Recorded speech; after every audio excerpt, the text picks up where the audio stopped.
Follistatin-344 versus ACE-031. This is an interesting topic because both of these peptides are myostatin inhibitors. So they release the braking system so that your body can build more muscle. But in this video, I'm going to talk to you about the significant safety concerns that you want to consider before using these peptides. Some of the things that have been noticed, especially with ACE-031 in the human trials, where Follistatin-344 or FS-344 might have some very robust potential for muscle growth, but also there's some significant issues when it comes to safety. We're going to uncover all that for those of us who are very interested in understanding the human physiology and how these peptides can influence different pathways in the body. So I'm Regan Archibald. I've been obsessed with health optimization for over 2 decades. My goal is to help you get as healthy as possible in the shortest amount of time without risking future health. And what I've found is that there's 3 major organ systems that we want to protect so that every decade becomes your best decade. That's your brain, it's your heart, and it's your muscles. And the reason why I'm diving into Follistatin-344 and ACE-031, even though I know there's a lot of controversy and some of you are saying, oh, it's not safe. Well, I think it warrants a deeper investigation on how these peptides influence the muscle. Now, this is not medical advice. This is not me telling you to go get on these.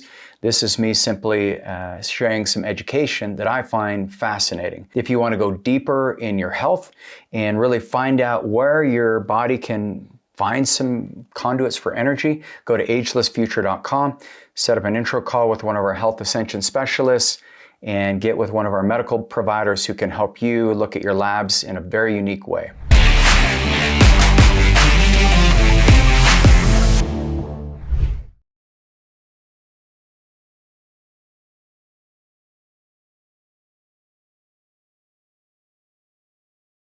So think about your muscles. So every system in your biology, you've got inputs and then you've got outputs.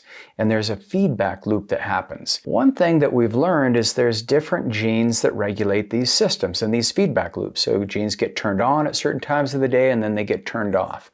When it comes to muscle building, there's a few different pathways that allows your muscles to grow in size, grow in strength, grow in power. You've got the fast twitch versus slow twitch muscle fibers. There's different activation of those. There's acceleration of loss of those fast twitch muscle fibers as we age. And so one of the things that longevity experts have been looking at is how can we protect the muscles as we age? And so this is where these peptides become really important because follistatin is one of those genes that when expressed, your body can start building muscle, slabs of muscle.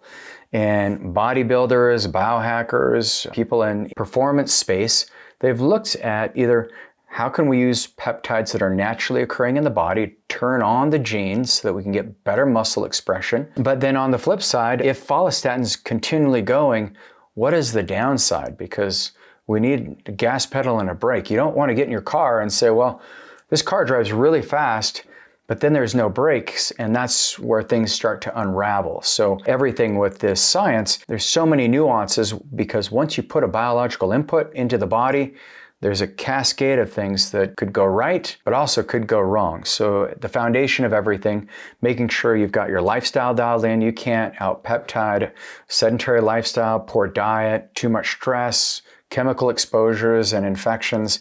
These things all need to be removed.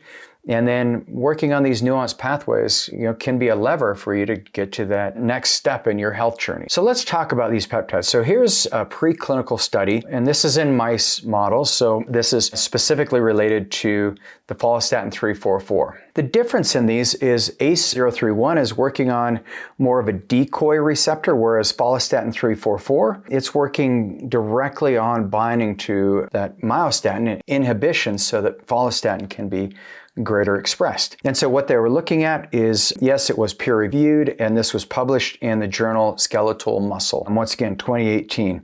The conclusion is they found that the engineered follistatin, or FS-344, induced greater muscle hypertrophy, strength gains, and reduction in necrosis, inflammation, fibrosis in mice who had this dystrophic pathology, similar to like muscular dystrophy. They found that this happened in the myostatin, a specific blockade, highlighting follistatin's superior dual myostatin and activin inhibition.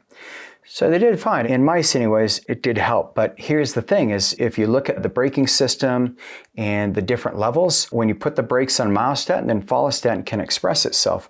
One thing in the ACE-031, here's one of the studies they did where they took postmenopausal women. And yes, these are human subjects.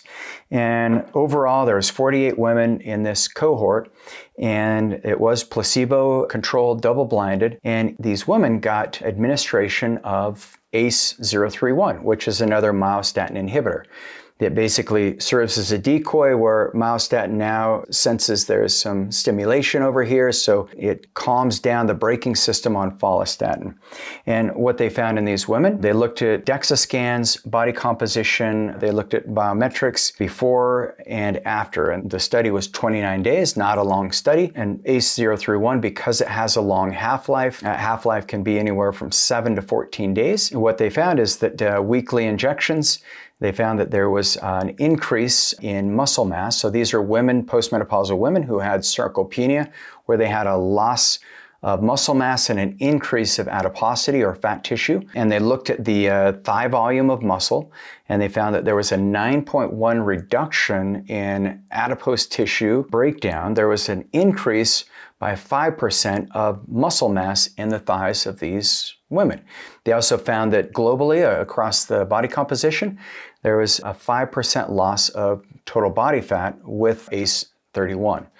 Now, that was a short study, not enough data for us to say, okay, this is something every woman, postmenopausal woman should be on, because it might not be. That was a very small cohort. The other study that they did is they were using ACE-031 for Duchenne's muscular dystrophy. They found that in these teenage boys, they noticed that they did get some hypertrophy or some growth of muscle.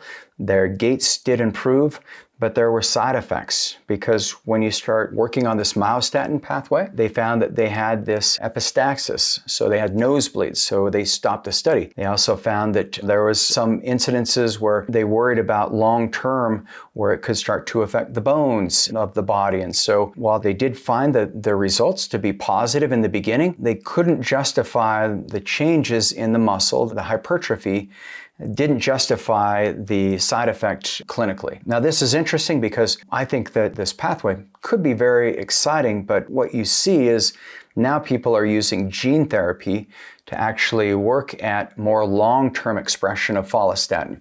This is something where I've had friends that have done it. I've not done it yet myself. It's not available in the United States, not legal here. I think we're a long ways off to doing gene editing, but I do see that because of these peptide pathways, if you can find ways of stimulating it, so how do you stimulate myostatin on your own and get greater follistatin? Well, this is where you work out hard, high intensity interval training, VO2 max training, activate your MOT-C naturally. These are ways that you can turn on your own peptide pathways, and then cold exposure, saunas, having some of those hormetic activities. And then here's the most important that I found out, making sure you got your nutrition dialed in, but then sleep. Sleep is a great way of turning on growth hormone, of downregulating inflammation, of helping your body have healthy expression of follistatin. There's another pathway that gets activated when you do all those things called clothoproteins. I see that as being a gateway to longevity once we understand some of these mechanisms of action. So for those of you who love this and you're like, wow, there's a lot to uncover when it comes to these pathways like follistatin, and you want to learn more, then all you need to do is go to the link below and watch my next video on CJC 1295, Ipamorelin, where you can go into the growth hormone peptides. I'm Regan Archibald. I'll see you on the next video.